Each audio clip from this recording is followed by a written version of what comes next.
15 দিনে রেকর্ড পরিমাণ ভোগ্যপণ্য আমদানি। চট্টগ্রামের খাতুনগঞ্জে কমতে শুরু করেছে রমজানের অত্যাবশ্যকীয় পণ্যের দাম। ইতিবাচক প্রভাব পড়বে সারা দেশেও।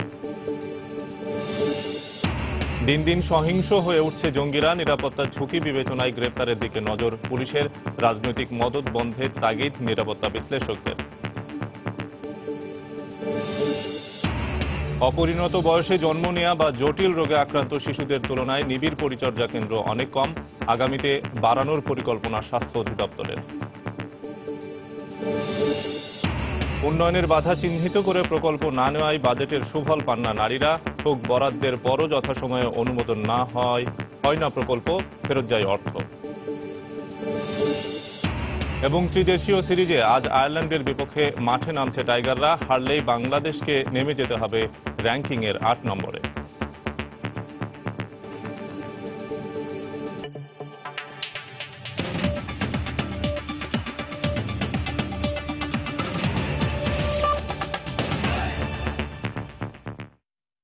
সময় সংবাদের সঙ্গে আছি আমি শফিক মোহাম্মদ। অবশেষে দেশের প্রধান পাইকারি বাজার চট্টগ্রামের খাতুনগঞ্জে কমতে শুরু করেছে ভোগ্যপণ্যের দাম। চলতি মাসের প্রথম 15 দিনে রেকর্ড পরিমাণ পণ্য আমদানি এবং খালাস হওয়ায় প্রভাব পড়েছে ভোগ্যপণ্যের বাজারে। টাকার সঙ্গে ডলারের বিনিময় হার অপরিবর্তিত থাকলেও গত কয়েক দিনের ব্যবধানে রমজানের অত্যাবশ্যকীয় পণ্য ছোলা, চিনি এবং ভোজ্য তেলের দাম কমতে শুরু করেছে। বিস্তারিত জানাচ্ছেন কমল দে। চট্টগ্রাম কাস্টমস হাউসের সর্বশেষ তথ্য অনুযায়ী চলতি মাসের প্রথম 15 দিনে চট্টগ্রাম বন্দর দিয়ে আমদানির পর খালাস হয়েছে 1,28,000 মেট্রিক টন ছোলা, ভোজ্য তেল ও চিনি। আর এপ্রিল মাসে 24 লাখ মেট্রিক টন ছোলা, ভোজ্য তেল ও চিনি আমদানি হয়। চট্টগ্রাম কাস্টম হাউসের শীর্ষ কর্মকর্তার দাবি, এখন পর্যন্ত চাহিদার তুলনায় 15 থেকে 20% বেশি ভোগ্যপণ্য আমদানি হয়েছে। 27,000 মেট্রিক টন ছোলা, 41,000 মেট্রিক টন ভোজ্য তেল এবং 60,000 মেট্রিক টন চিনি আমদানি হয়েছে মে মাসের প্রথম 15 দিনে। এর আগে এপ্রিল মাস পর্যন্ত দেশে 5 লাখ মেট্রিক টন ছোলা, 15 লাখ মেট্রিক টন ভোজ্য তেল এবং 4.5 লাখ মেট্রিক টন চিনি আমদানি হয়েছিল। রমজান মাসে দেশে 1.5 লাখ মেট্রিক টন ছোলা, প্রতিদিন 6 থেকে 7,000 মেট্রিক টন ভোজ্য তেল এবং 12 থেকে 13,000 মেট্রিক টন চিনি চাহিদা রয়েছে। গত বছরের তুলনায় প্রত্যেকটি আইটেমই প্রায় 15 to 20% বেশি এসছে। কোনোভাবেই কোনো সংকট থাকবার কোনো কারণ নেই। এটি যদি কেউ করে থাকে সেটি কৃত্রিম সংকট। নিশ্চয়ই ল এনফোর্সিং এজেন্সি এবং অন্যান্য যারা আছেন প্রশাসনের, তারা এই বিষয়গুলো দেখবেন। আন্তর্জাতিক বাজারে বুকিং রেটের পাশাপাশি ডলারের দর বেড়ে যাওয়ার অজুহাতে গত 2 সপ্তাহে পুরোপুরি অস্থির ছিল দেশের ভোগ্যপণ্যের বাজার। তবে আমদানির পরিমাণ বেড়ে যাওয়ায় কমতে শুরু করেছে ভোগ্যপণ্যের দাম। গত সপ্তাহে উন্নত জাতের ক্যাবরা ছোলা প্রতি কেজি 80 থেকে 81 টাকা বিক্রি হলো, এখন বিক্রি হচ্ছে 78 টাকা দরে। সাধারণ মানের ছোলা প্রতি কেজি 3 টাকা কমে বিক্রি হচ্ছে 73 টাকায়। 1 নম্বরটা বিক্রি হতো আপনার কাইপরা, ওইটা ছিল আপনার 81 টাকা, আজকে বিক্রি হচ্ছে সেটা 78 টাকা কেজি। আর যেটা আপনার জিব্বুর কোয়ালিটি, ওইটা বিক্রি হতো গত সপ্তাহে 76 টাকা কেজি, এই সপ্তাহে বিক্রি হচ্ছে আপনার 73 টাকা কেজি। আশা করি এভাবে যদি সরবরাহ থাকে আগামীতে ছোলার দাম বাড়ার সম্ভাবনা খুবই কম। অন্যদিকে মন প্রতি 20 থেকে 40 টাকা কমেছে সব ধরনের ভোজ্য তেলের দাম। গত সপ্তাহে প্রতি মন সয়াবিন 3000 টাকায় বিক্রি হলো, এখন 2960 টাকা। পাম অয়েল 2610 টাকার পরিবর্তে 2580 টাকা এবং 2770 টাকা সুপার সয়াবিন বিক্রি হচ্ছে 2740 থেকে 50 টাকায়। সরবরাহ বেশি এবং আন্তর্জাতিক বাজারে একটু কম, আর ঢাকার বাজারে একটু বেশি কম হওয়াতে চিটাঙের বাজারে একটু 15-20 টাকা প্রতি মনে কমেছে চিনির দামও। এক সপ্তাহের ব্যবধানে মন প্রতি চিনি 60 টাকা কমে বিক্রি হচ্ছে 2130 টাকা দরে। চিনির দাম যথেষ্ট স্বাভাবিক আছে, তবে ঢাকার যে মিলগুলো তারা সঠিক মতো ডেলিভারি দিচ্ছে না। যদি ডেলিভারি সঠিক মতো দিত তাহলে চিনির বাজার আরো অনেক কমে যাবে। চট্টগ্রাম বন্দরে বর্তমানে 1,25,000 মেট্রিক টন চিনি নিয়ে 3টি এবং 45,000 মেট্রিক টন ভোজ্য তেল নিয়ে 2টি জাহাজ খালাসের অপেক্ষায় রয়েছে। কমল দে, সময় সংবাদ, চট্টগ্রাম। একের পর এক অভিযানেও থামানো যাচ্ছে না জঙ্গি তৎপরতা, বরং দিন দিন আরো সহিংস হয়ে উঠছে জঙ্গিরা। এই প্রেক্ষাপটে পুলিশ বলছে, নিরাপত্তা ঝুঁকি বিবেচনায় নিয়ে জঙ্গিদের নিরস্ত্র করা এবং গ্রেপ্তারের দিকে নজর দেওয়া হচ্ছে। পাশাপাশি জঙ্গিবাদ নিয়ন্ত্রণে জনসচেতনতার প্রত্যাশা পুলিশের। তবে নিরাপত্তা বিশ্লেষকরা বলছেন, জঙ্গিবাদ নির্মূল করতে হলে এর পেছনের রাজনৈতিক মদদ বন্ধ করতে হবে। খান মোহাম্মদ রুমেলের রিপোর্ট। পুলিশ সদর দপ্তরের তথ্য মতে গেল কয়েক মাসে 15টি জঙ্গি বিরোধী অভিযানে মারা গেছে 65 জঙ্গি। তবে প্রথম দিকের অভিযানগুলোতে দেখা গেছে আত্মসমর্পণের আহ্বানে সাড়া না দিয়ে পুলিশকে লক্ষ্য করে গুলি ছুড়েছে তারা। কিন্তু 24শে ডিসেম্বর আশকোনা অভিযানের সময় আত্মঘাতী হয় এক নারী। আর সিলেটে আতিয়া মহলে অভিযানের সময় দেখা গেছে মূল অভিযান স্থলের পাশে বোমা পুঁতে রেখে দৃষ্টি ভিন্ন দিকে নেয়ার কৌশল নেয় জঙ্গিরা। সবশেষ রাজশাহীর গোদাগাড়িতে আস্তানা থেকে বের হয়ে এসে এক ফায়ার সার্ভিস কর্মীকে কুপিয়ে হত্যা করে সশস্ত্র জঙ্গি সদস্যরা। এই অবস্থায় পুলিশের পর্যবেক্ষণ দিন দিনই বেপরোয়া হচ্ছে উগ্রবাদীরা। ফলে তাদের নিরস্ত্র করার দিকেই নজর দিচ্ছে আইন শৃঙ্খলা রক্ষা বাহিনী। তাদেরকে ডিসআর্ম করা, তাদেরকে গ্রেফতার করা কিংবা তাদের ম্যাটেরিয়ালসগুলোকে রিকভার করা, এগুলো হলো প্রথমে যে এই মুহূর্তে যে ঝুঁকিটা আছে সেই ঝুঁকিটাকে রিডিউস করার জন্য। এর পরবর্তী থাকে যে টোটাল রিক্রুটিং প্রসেস এবং তাদের ট্রেনিং প্রসেসের উপরে হাত দেয়া। তো সেটা যখন কমপ্লিট হয়ে যায় তখন থাকে যে যে পদ্ধতিতে তারা সোসাইটিতে পেনিট্রেট করতেছে বা তারা ইনভাইট করতেছে সেই বিষয়গুলোর উপরে থিসিস দেয়া। জঙ্গি বিরোধী অভিযান অব্যাহত রাখার কোনো বিকল্প নেই মত দিয়ে নিরাপত্তা বিশ্লেষকরা বলছেন। শুধু আইন প্রয়োগ কিংবা সামাজিক সচেতনতার মাধ্যমেই এটি নির্মূল করা সম্ভব নয়। তাদের মতে গেল কয়েক মাসে জঙ্গি বিরোধী নানা সচেতনতামূলক উদ্যোগ নেওয়া হয়েছে। সমাজের সব স্তরে গড়ে উঠেছে জঙ্গি বিরোধী জনমত, কিন্তু ঠেকানো যায়নি তাদের বিস্তার। আর তাই পরামর্শ বন্ধ করতে হবে জঙ্গিদের পেছনের রাজনৈতিক মদদ।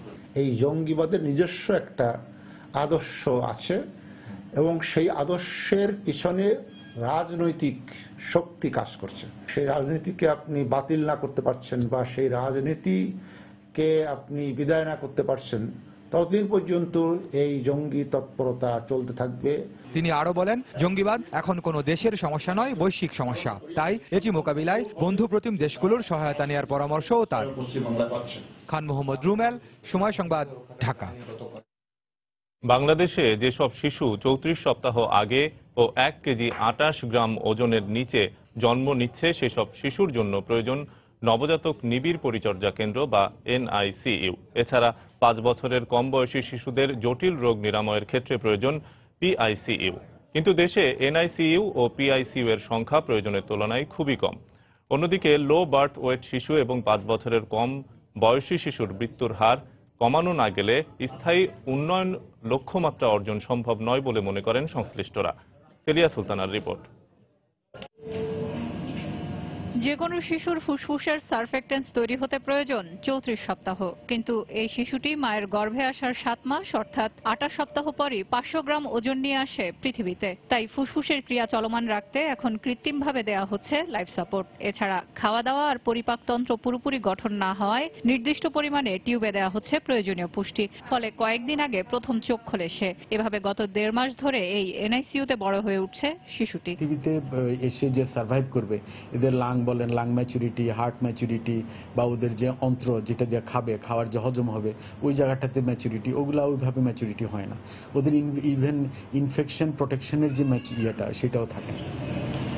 সাম্প্রতিক সময়ে গর্ভাবস্থায় জটিলতার কারণে স্বল্প ওজন ও নানা জটিলতা নিয়ে জন্ম নিচ্ছে অনেক শিশু। এসব শিশুর জন্য যে পরিমাণ নবজাতক নিবিড় পরিচর্যা কেন্দ্র প্রয়োজন তা খুবই অপ্রতুল। অন্যদিকে শিশুদের জটিল রোগ আরোগ্যে যেখানে PICU বা পেডিয়াট্রিক ICU প্রয়োজন, সেখানে বাংলাদেশে সরকারি পর্যায়ে কোনো PICU নেই। বেসরকারি পর্যায়ে আছে 2 থেকে 3টি। বাচ্চারা জন্মগ্রহণ করছে প্রায় অর্ধেকের বেশি গ্রামীণ গঞ্জে, যেখানে কোনো সেবা নেই।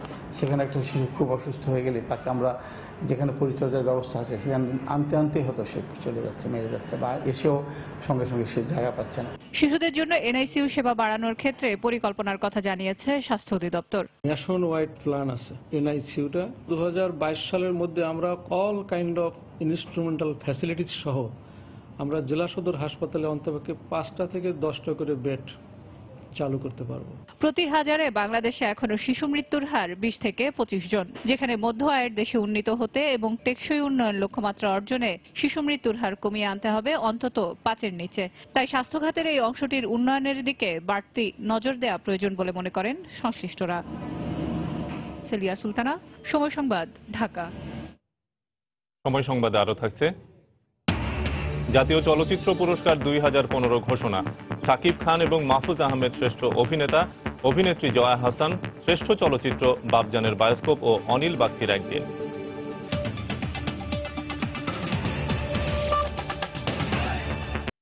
5 বছর ধরে জাতীয় বাজেটের সাথে আলাদাভাবে জেন্ডার বাজেট পেশ করছে সরকার।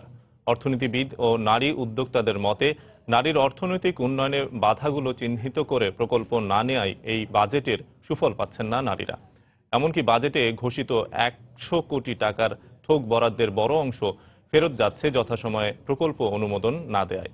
তাই আগামী বাজেটে বরাদ্দ হওয়া অর্থের যথাযথ ব্যবহার নিশ্চিতের দাবি তাদের।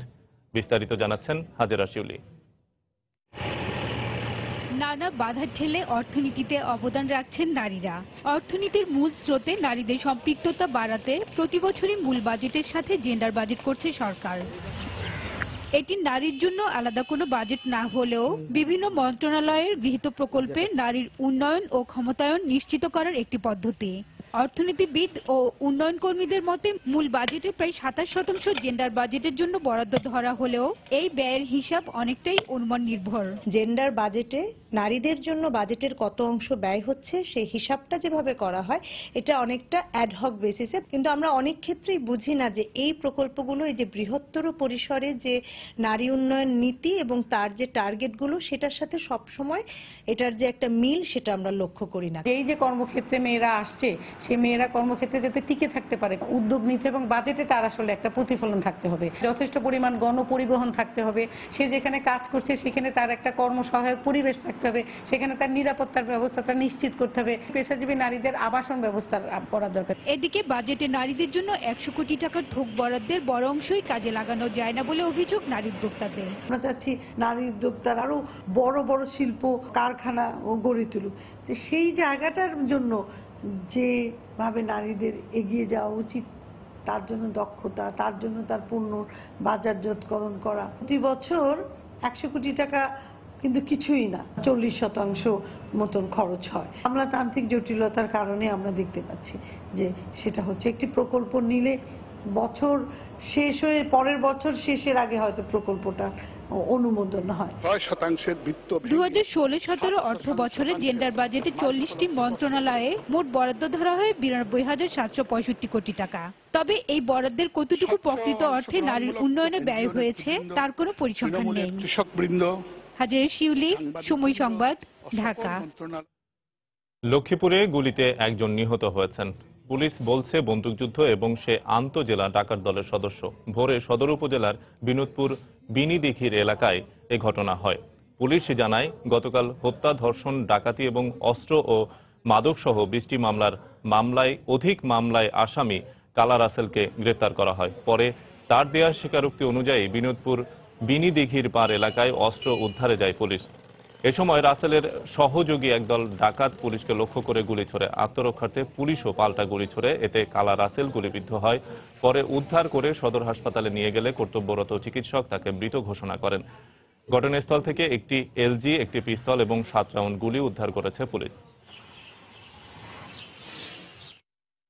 পাবনায় ব্যবসা প্রতিষ্ঠানে হামলা এবং ভাঙচুর মামলায় ভূমিমন্ত্রীর ছেলে ফিরহান শরীফ তমাল সহ 11 জনকে গ্রেফতার করেছে পুলিশ। ভোরে জেলার বিভিন্ন এলাকায় অভিযান চালিয়ে তাদের গ্রেফতার করা হয়। পুলিশ জানায় আধিপত্য বিস্তারকে কেন্দ্র করে ভূমিমন্ত্রী শামসুর রহমান শরীফ ডিলুর এবং ঈশ্বরদী পৌর মেয়র আবুল কালাম আজাদের মধ্যে দীর্ঘদিন ধরে বিরোধ চলে আসছিল। এরই জের ধরে গতকাল বিকেলে ভূমিমন্ত্রীর সমর্থক যুবলীগ নেতা রাজীব সরকার এবং মন্ত্রীর ছেলে ফিরহান শরীফ তমালের নেতৃত্বে ঈশ্বরদী পৌর শহরের বিভিন্ন ব্যবসা প্রতিষ্ঠানে হামলা ও ভাঙচুর করা হয়। একই সময়ে উপজেলা ছাত্রলীগের সভাপতি জুবায়ের বিশ্বাসের বাড়িতে ভাঙচুর এবং তার মাকে মারধর করে হামলাকারীরা। এই ঘটনায় গতরাতে জুবায়েরের বাবা মুক্তিযোদ্ধা আতিয়ার বিশ্বাস বাদী হয়ে তমালকে প্রধান আসামি করে 24 জনের বিরুদ্ধে একটি মামলা করে। পরে অভিযান চালিয়ে তমাল সহ 11 আসামিকে গ্রেফতার করে পুলিশ। জ্ঞাত আয় বহির্ভূত সম্পদ অর্জনের মামলায় চট্টগ্রামের আব্দুল মুবিন মজুমদার নামে এক রাজস্ব কর্মকর্তাকে গ্রেফতার করেছে দুদক। সকালে নগরীর আগ্রাবাদ হাউজিং স্টেট এলাকা থেকে তাকে গ্রেফতার করা হয়। দুদক জানায় 1,26 লাখ টাকা আত্মসাৎ এবং 40 লাখ টাকার সম্পদ গোপন করার অভিযোগে গতকাল দুদকের সহকারী পরিচালক সাধন সূত্রধর বাদী হয়ে রাজস্ব কর্মকর্তা আব্দুল মুবিন মজুমদারের বিরুদ্ধে কুমিল্লার কোতোয়ালি মডেল থানায় একটি মামলা করেন।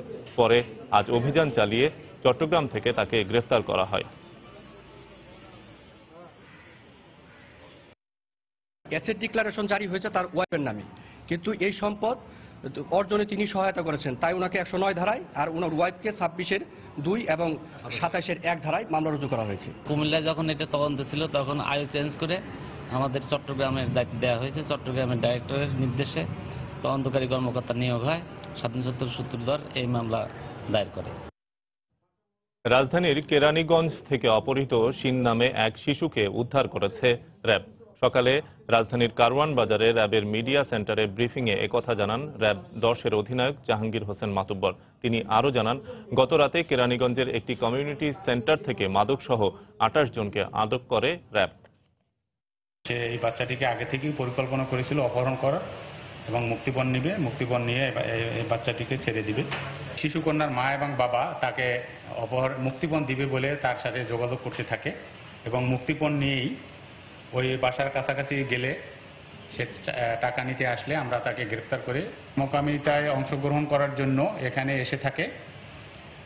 ওই মালিককে, কমিউনিটি সেন্টার মালিককে তারা ওই এক রাতের জন্য তারা থাকে, 10,000 টাকা চাঁদা তুলে ভাড়া দেয় এবং সমকামিতে লিপ্ত হয়ে পরের দিন চলে যায়। সাধারণত প্রতি 2 মাস অন্তর অন্তর তারা এখানে আসে।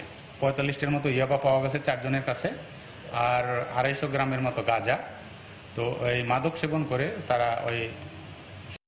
এখন থেকে রাস্তায় নো পার্কিং লিখে কোনো ধরনের সাইনবোর্ড রাখা যাবে না বলে জানিয়েছেন ঢাকা উত্তর সিটি কর্পোরেশনের মেয়র আনিসুল হক। তিনি বলেন, যারা এই ধরনের সাইনবোর্ড রেখেছেন তাদের 1 সপ্তাহের মধ্যে সরিয়ে ফেলতে হবে। সকালে বুয়েটের সেন্ট্রাল অডিটোরিয়ামে এক অনুষ্ঠানে তিনি বক্তব্য দেন। মেয়র বলেন, 2019 সালের জুনের মধ্যে শহরকে সুন্দর এবং নিরাপদ করতে কাজ করছে উত্তর সিটি কর্পোরেশন। পাবলিকের কোনো রাস্তার উপরে আপনাদের কোনো নো পার্কিং দেখতে চাই না। Just 1 week time. সাধারণ মানুষের রাস্তা সাধারণ মানুষের থাকবে। 2019 জুনের মধ্যে আমরা ঢাকা নর্থ সিটি কর্পোরেশনে কোনো ড্রেন, কোনো রাস্তা, lighting, LED lighting, security, CC camera security, ভালো ফুটপাথ, গ্রিন ঢাকা, অনেক বলতে পারবো, আমি বলছি না, শুধু সামারি করছি। গ্রিন ঢাকা করা, সেটিকে গাছ লাগানো, সেটিকে ছাদে গাছ লাগানো, সেটিকে রাস্তায় গাছ লাগানো, সমস্ত কাজ আমরা হাতে নিয়েছি।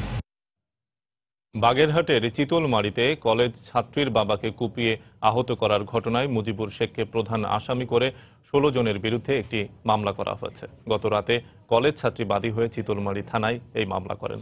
তবে এখনো পর্যন্ত কোনো আসামিকে গ্রেফতার করতে পারেনি পুলিশ। গতকাল সকালে উপজেলার মইজোড়া গ্রামে কলেজ ছাত্রীর বাবাকে কুপিয়ে আহত করে ভ্রাম্যমাণ আদালতে সাজাপ্রাপ্ত আসামি মুজিবুর শেখ ও তার সহযোগীরা। গুরুতর আহত অবস্থায় মেয়েটির বাবাকে উদ্ধার করে স্থানীয় স্বাস্থ্য কমপ্লেক্সে ভর্তি করা হয়। পরে উন্নত চিকিৎসার জন্য তাকে খুলনা মেডিকেল কলেজ হাসপাতালে পাঠানো হয়। সময় সংবাদে আরও থাকছে। নিউ ইয়র্কের টাইমস স্কোয়ারে পথচারীদের ওপর প্রাইভেট কার উঠিয়ে দেওয়ায় এক নারী নিহত, আহত অন্তত 22।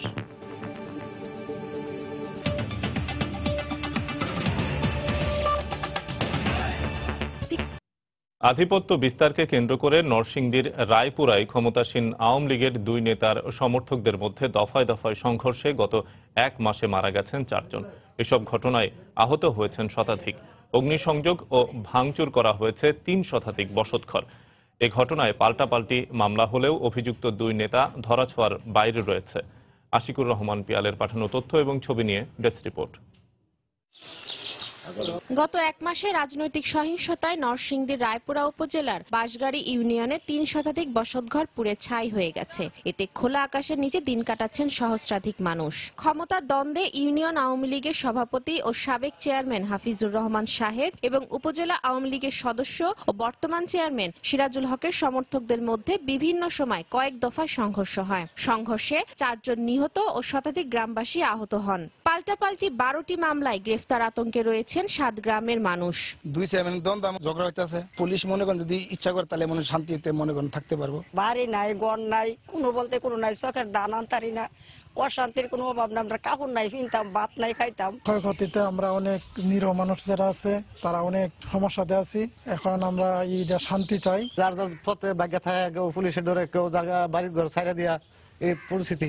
তবে সংঘর্ষ পরবর্তী পরিস্থিতি নিয়ন্ত্রণে টহল অব্যাহত রয়েছে বলে জানিয়েছে জেলা পুলিশ। তারা ঢাকায় বা বিভিন্ন জায়গাতে অবস্থান করে, তারা এলাকায় আসেও না, এলাকার নিরীহ সাধারণ মানুষকে তারা প্রভাবিত করে এই ঘটনাগুলো ঘটায়। নিরীহ লোকগুলাই মারামারি করে, তারাই আহত হয়, তাদের বাড়িঘর ভাঙচুর হয়ে ক্ষতিগ্রস্ত হয়, বাট মূল যারা হোতা তারা ধরাছোঁয়ার বাইরে ঢাকাতে অবস্থান করে। উপজেলা আওয়ামী লীগের সভাপতি জানান, অভিযুক্ত দুই নেতার দ্বন্দ্ব নিরসনে দলীয়ভাবে চেষ্টা করা হচ্ছে। যেহেতু একেবারেই আমাদের নিজস্ব দলীয় ভুক্ত সদস্য, তারা এখানে ফয়সালা করার জন্য, একটি শান্তিপূর্ণ সমাধান দেওয়ার জন্য, আবশ্যক অংশ করার জন্য আমরা বিভিন্নভাবে চিন্তা ভাবনা করে যাচ্ছি। অচিরেই আমরা এইভাবে একটা বাস্তব পদক্ষেপ নেব।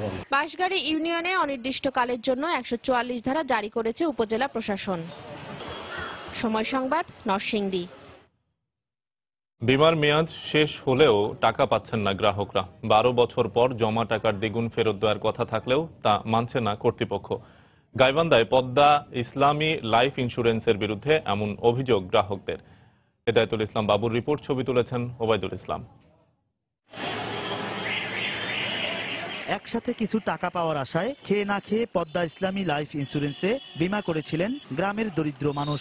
মেয়াদ শেষ হওয়ার পর বছর পেরিয়ে গেলেও টাকা দেওয়ার নাম নেই। প্রায় প্রতিদিনই টাকার আশায় গাইবান্ধা জোন অফিসে এসে ফিরে যাচ্ছেন গ্রাহক ও কর্মীরা। প্রায় 2 বছর 3 বছর যাবত আমাদের ম্যাচুরিটি হয়ে গেছে।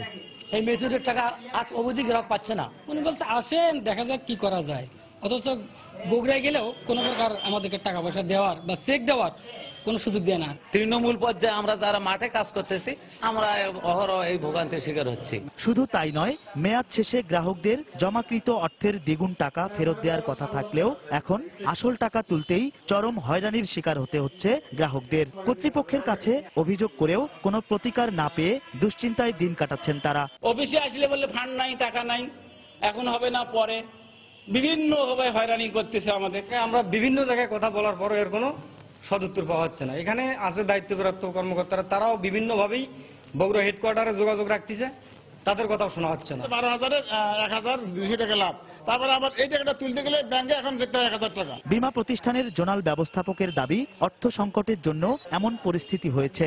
আর প্রতিষ্ঠানটির প্রধান কার্যালয়ের কর্মকর্তা বলছেন, অল্প সময়ের মধ্যেই গ্রাহকদের টাকা দেয়া হবে। অর্থের একটু সমস্যার কারণে দীর্ঘ কয়েক মাস থেকে আমরা গ্রাহককে যথাসময়ে আমরা টাকা পেড করতে পারতেছি না। ফান্ড ট্রান্সফারও হয়ে চলে আসছে, তো সেগুলো এখন চেকগুলো প্রসেস করে লিখতে যতটুকু সময় লাগে এভাবে প্রক্রিয়া হয়। গাইবান্ধা সদর, সাঘাটা, ফুলছড়ি, সুন্দরগঞ্জ ও সাদুল্লাপুর উপজেলায় 5,000 গ্রাহকের মধ্যে 3,000 গ্রাহকের মেয়াদ শেষ হওয়ায় কোম্পানিটির কাছে প্রায় 1 কোটি টাকা পাবেন বলে জানান তারা। হেদায়েতুল ইসলাম বাবু, সময় সংবাদ, গাইবান্ধা। আগামীকালের বর্ধিত সভার মধ্য দিয়ে দলের জাতীয় নির্বাচনের সর্বাত্মক প্রস্তুতি শুরু হবে বলে জানিয়েছেন দলের সাধারণ সম্পাদক ওবায়দুল কাদের। আওয়ামী লীগের সভানেত্রী শেখ হাসিনার স্বদেশ প্রত্যাবর্তন দিবস উপলক্ষে সকালে রাজধানীতে এক আলোচনা সভায় তিনি এই কথা জানান। এ সময় তিনি আরো বলেন, আওয়ামী লীগের ভেতরে কোনো পরগাছা ঢুকতে দেওয়া হবে না। ওয়ার্কিং কমিটির মিটিং হয়, আমরা গণতন্ত্রের চর্চা করি এবং এই প্রথম 20তম জাতীয় সম্মেলনের পর আমরা কিন্তু বর্ধিত সভা করতে যাচ্ছি। আমরা এই 6 মাসের মধ্যেই আমাদের প্রথম আমরা বর্ধিত সভা যাচ্ছি।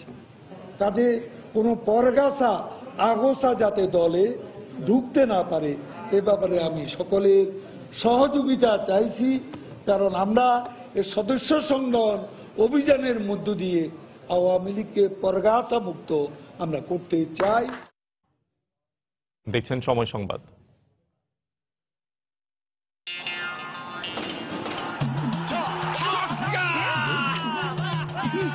আমার ছেলে হলো না কেন? তোর ইন্টারনেট স্লো নাকি রে? সুপার স্লো ইন্টারনেট ছেড়ে 1 নম্বর নেটওয়ার্কে আসুন। মাত্র 31 টাকায় 250 মেগাবাইট ইন্টারনেট। আমার হাতে দেশের 1 নম্বর নেটওয়ার্ক। গ্রামীণ ফোন। ঝিনাইদহের শৈলকুপা উপজেলার মানুষ তীব্র পানি সংকটে ভুগছে। এলাকার অগভীর নলকূপ দিয়ে পানি উঠছে না। নদী এবং খাল শুকিয়ে যাওয়ায় সেচ পাম্পও অকেজো হয়ে পড়েছে। জনস্বাস্থ্য প্রকৌশল অধিদপ্তর বলছে, বৃষ্টিপাত কম এবং পানির স্তর নিচে নেমে যাওয়ায় এই অবস্থা সৃষ্টি হয়েছে। ঝিনাইদহ প্রতিনিধি লোটাস রহমান সোহাগের পাঠানো তথ্য এবং ছবি নিয়ে ডেস্ক রিপোর্ট। শৈলকুপা উপজেলার অধিকাংশ ইউনিয়নে হস্তচালিত নলকূপ দিয়ে পানি উঠছে না। পানির অভাবে জনজীবন বিপর্যস্ত। খাবার পানি থেকে শুরু করে দৈনন্দিন কাজে পানির তীব্র সংকট। সেচ পাম্প দিয়ে পানি না ওঠায় ফসলি জমিতেও প্রয়োজনীয় সেচ দেয়া যাচ্ছে না। এ অবস্থায় সরকারি সহযোগিতার দাবি জানিয়েছেন স্থানীয়রা। টিউবওয়েলে চাপ দিতে দিতে তবু পানি ওঠে না, অল্প অল্প ওঠে। গত বছর যা একটু করে উঠতো, এবার ওদের পানি উঠছে না। পাট তো মার গেল, এখন তো খালি পানিটা দিত, খালি তো আমরা ধান টান নাগায় খেয়াটা বাঁচতে পারতাম। তবে জনপ্রকৌশল অধিদপ্তর পানি সংকট নিরসনে উপজেলায় গভীর নলকূপ বসানোর আশ্বাস দিয়েছে। তারা সিস্টেম নলকূপ, সেই নলকূপগুলো 50 ফিট গভীরতা থেকেও পানি উত্তোলন করা সম্ভব। বিভিন্ন প্রকল্প থেকেও আমরা বর্তমানে শৈলকুপা উপজেলার জন্য তারা সিস্টেম নলকূপ দেওয়ার জন্য অনুরোধ করতেছি। ঝিনাইদহের শৈলকুপা উপজেলায় 14টি ইউনিয়ন রয়েছে। এর মধ্যে 10টি ইউনিয়ন সহ একটি পৌরসভায় প্রায় 20,000 নলকূপ দিয়ে পানি উঠছে না। সময় সংবাদ, ঝিনাইদহ। শরীয়তপুরে খোলা আকাশের নিচে মানবেতর জীবনযাপন করছে ঘূর্ণিঝড়ে ক্ষতিগ্রস্ত 2 শতাধিক পরিবার। বসত ঘর নির্মাণের জন্য সরকারি বেসরকারি সহযোগিতা কামনা করেছেন তারা। গত 15 এপ্রিল সকালে আকস্মিক ঘূর্ণিঝড়ে নড়িয়া উপজেলার চর আত্রা ও নওপাড়া এবং ভেদরগঞ্জ উপজেলার কাচিকাটা ইউনিয়নের 280টি বসত ঘর লণ্ডভণ্ড হয়ে যায়। উপড়ে ফেলে গাছপালা। ঝড়ে 2 জন নিহত এবং 30 জন আহত হন। আহতদের উদ্ধার করে স্থানীয় বিভিন্ন হাসপাতালে ভর্তি করা হয়। এই ঘটনায় ক্ষতিগ্রস্ত এলাকায় জেলা প্রশাসনের পক্ষ থেকে পরিবার প্রতি 20 কেজি করে চাল এবং আহতদের প্রত্যেককে 10,000 টাকা করে দেয়া হয়। তবে বসতঘর নির্মাণ করার সামর্থ্য না থাকায় সরকারি বেসরকারি সহযোগিতা কামনা করেছেন ক্ষতিগ্রস্তরা। বাতাস উড়াই নিছে মতন, আমার মায়া উড়াই নিছে মতো খাওয়া দাওয়া ধরছি, খাওয়া দাওয়া ধরছে মতন। এরপরে আমার মায়ের মাথা ফেটে আছে। টাকা পয়সার লেগা চিকিৎসা করে চাই না। জ্বর তুফান যাইতেছে, এই আমরা খোলা আকাশের নিচে থাকতে আছি, পলিটিন মুরুদা থাকতে আছি। রাত্রে বৃষ্টি হলে অনেক কষ্ট হয়ে থাকতে। আমাকে প্রধানমন্ত্রী শেখ হাসিনা এর কাছে আমরা ঘর চাই, নাহলে আমাকে থাকার কোনো ব্যবস্থা নেই।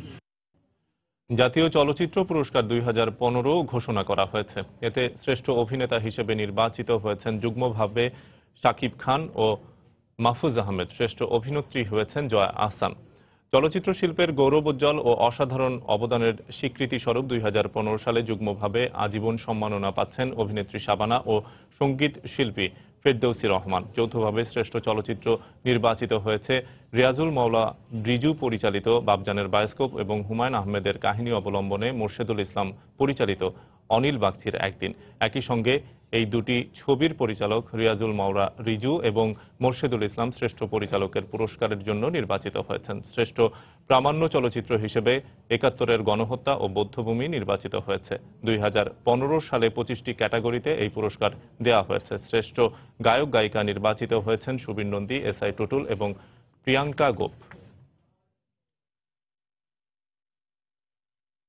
দেশের বাইরের খবর। ব্রিটেনের বাঙালি অধ্যুষিত টাওয়ার হ্যামলেটসের কাউন্সিলর স্পিকার নির্বাচিত হয়েছেন বাংলাদেশি বংশোদ্ভূত সাবিনা আক্তার। প্রথম বাংলাদেশি নারী হিসেবে তিনি এই দায়িত্ব পেয়েছেন। এর আগে তিনি টাওয়ার হ্যামলেটস কাউন্সিলের ডেপুটি স্পিকার হিসেবে দায়িত্ব পালন করেছেন। এদিকে নতুন ডেপুটি স্পিকার হিসেবে নির্বাচিত হয়েছেন কাউন্সিলর আয়াস মিয়া।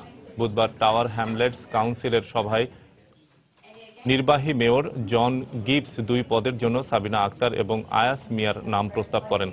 তাদের কোনো প্রতিদ্বন্দ্বী না থাকায় বিনা প্রতিদ্বন্দ্বিতায় নির্বাচিত হন তারা। মেয়র গিবস নবনিযুক্ত স্পিকার সাবিনা আক্তারকে অভিনন্দন জানিয়ে তার সফলতা কামনা করেন।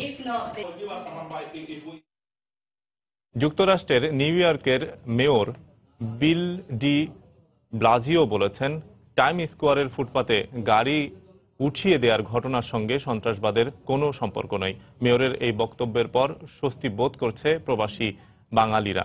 তবে টাইম স্কোয়ারের ঘটনা যাই হোক, শহরের সার্বিক নিরাপত্তা জোরদারে তৎপর ভূমিকা রয়েছে কর্তৃপক্ষ। বৃহস্পতিবার ওই ঘটনায় 1 জন নিহত এবং 23 জন আহত হন। নিউ ইয়র্ক থেকে শিয়াবুদ্দিন কিসলুর রিপোর্ট। বৃহস্পতিবার বেলা 12টার দিকে ম্যানহাটনের টাইম স্কোয়ারে বার্গেন্ডি রঙের হোন্ডা সিডান মডেলের একটি প্রাইভেট কার বেপরোয়া গতিতে ফুটপাতে উঠে পড়ে এবং একটি পোলের সঙ্গে ধাক্কা খায়। এতে ঘটনাস্থলেই 18 বছর বয়সী তরুণী এলিসা এলসম্যান নিহত ও বেশ কয়েকজন পথচারী আহত হয়। নিহত এলিসা মিশিগান থেকে নিউ ইয়র্কে বেড়াতে এসেছিলেন বলে জানা গেছে। ঘটনাস্থলে ধারণ করা ভিডিও ফুটেজে আহতদের রক্তাক্ত অবস্থায় রাস্তায় যন্ত্রণায় কাতরাতে দেখা গেছে। পরে ফায়ার সার্ভিস কর্মীরা তাদের জরুরি ভিত্তিতে উদ্ধার করে স্থানীয় হাসপাতালে ভর্তি করে। We heard people আমি এই রাস্তাটা কেবল পার হয়েছি, তারপর একটা গাড়ির সংঘর্ষের শব্দ শুনলাম। পরে দেখি অনেক মানুষ চিৎকার করছে, সাহায্য চাইছে। ঘটনার পরপরই গাড়িটির চালককে আটক করে পুলিশ। রিচার্ড রোজাস নামে 26 বছর বয়সী ওই মার্কিন নাগরিক মাতাল অবস্থায় গাড়ি চালাচ্ছিলেন বলে অভিযোগ রয়েছে। রিচার্ড মার্কিন নেভির সাবেক কর্মকর্তা বলে জানায় গণমাধ্যম। ঘটনার সঙ্গে সন্ত্রাসী যোগ থাকতে পারে এমন সন্দেহ থেকে শুরুতে তা খতিয়ে দেখার কথা বললেও পরে একে দুর্ঘটনা হিসেবে নিয়ে তদন্ত পরিচালনার কথা জানায় পুলিশ। এরই মধ্যে টাইম স্কয়ার ও আশেপাশের এলাকায় লোকজনের চলাচল নিয়ন্ত্রণের পাশাপাশি নিরাপত্তা জোরদার করা হয়েছে। ওই গাড়িটি বেপরোয়া গতিতে ওয়েস্ট 42 স্ট্রিট থেকে 45 স্ট্রিট পর্যন্ত এগিয়ে গিয়ে একটি পোলের সঙ্গে ধাক্কা খেয়ে থেমে যায়।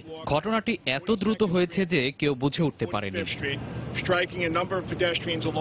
প্রাথমিক তদন্তে ঘটনার সঙ্গে কোনো সন্ত্রাসবাদের সংশ্লিষ্টতার প্রমাণ মেলেনি বলে জানিয়েছেন মেয়র বিল ডি ব্লাজিও। এ সময় তিনি হতাহতদের স্বজনদের প্রতি গভীর সমবেদনা জানান। এর সঙ্গে আপাতত সন্ত্রাসের কোনো যোগ মেলেনি। রিচার্ডের রেকর্ড থেকে জানা গেছে তিনি এর আগেও মাতাল অবস্থায় গাড়ি চালানোর দায়ে 2 বার গ্রেফতার হয়েছেন। তাকে এখন জিজ্ঞাসাবাদ করা হচ্ছে। মেয়রের এমন বক্তব্যে স্বস্তি ফিরে এসেছে বাংলাদেশ কমিউনিটিতে। এই ঘটনা শোনার পরে এখন ভিতরে একটু স্বস্তি পাইতেছি, যেন এটা আসলে কোনো সন্ত্রাসী হামলা না বা এমন কোনো কিছু না, এটা আসলে একটা ড্রাঙ্ক লোকের কাজ না, এটা কোনো টেররিস্ট অ্যাটাক না, এটা একটা সিম্পল অ্যাক্সিডেন্ট। শুনে সেটা পরে আমি খুব স্বস্তি ফিল করলাম যে না, আমরা একটা বিপদ থেকে মুসলিমরা বেঁচে গেল অন্তত। ব্রিটেন, জার্মানি, সুইডেন এবং প্যারিসের ঘটনার পরে স্বভাবতই বিশ্বের সবচেয়ে ব্যস্ততম পর্যটন কেন্দ্র এই টাইম স্কয়ারের নিরাপত্তা জোরদার করা হয়েছে এবং এখানকার জনগণের নিরাপত্তার জন্য সব ধরনের ব্যবস্থা নেওয়া হয়েছে বলে নগর প্রশাসন জানিয়েছেন। শিহাবুদ্দিন কিসলু, সময় সংবাদ, টাইম স্কয়ার, নিউ ইয়র্ক, যুক্তরাষ্ট্র। এ পর্যায়ে শীর্ষ সংবাদ জানিয়ে দিচ্ছে আরেকবার। 15 দিনে রেকর্ড পরিমাণ ভোগ্যপণ্য আমদানি। চট্টগ্রামের খাতুনগঞ্জে কমতে শুরু করেছে রমজানের অত্যাবশ্যকীয় পণ্যের দাম। ইতিবাচক প্রভাব পড়বে সারা দেশেও।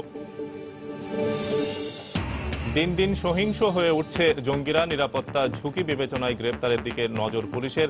রাজনৈতিক মদদ বন্ধের তাগিদ নিরাপত্তা বিশ্লেষকদের।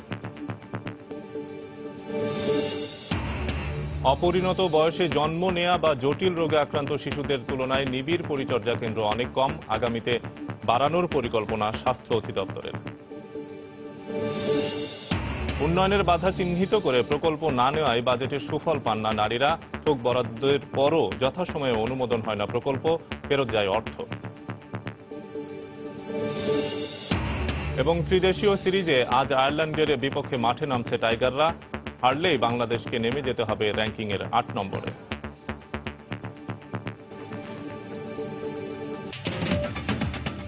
এই ছিল এখনকার মতো। যে কোনো খবর পেতে ভিজিট করুন সময়নিউজ.tv। যে কোনো বাংলা লিংক ও রবি নম্বর থেকে সময় সংবাদের খবর, অনুষ্ঠান সম্পর্কে জানতে এবং যে কোনো তথ্য সময় সংবাদকে জানাতে ডায়াল করুন 16242 নম্বরে।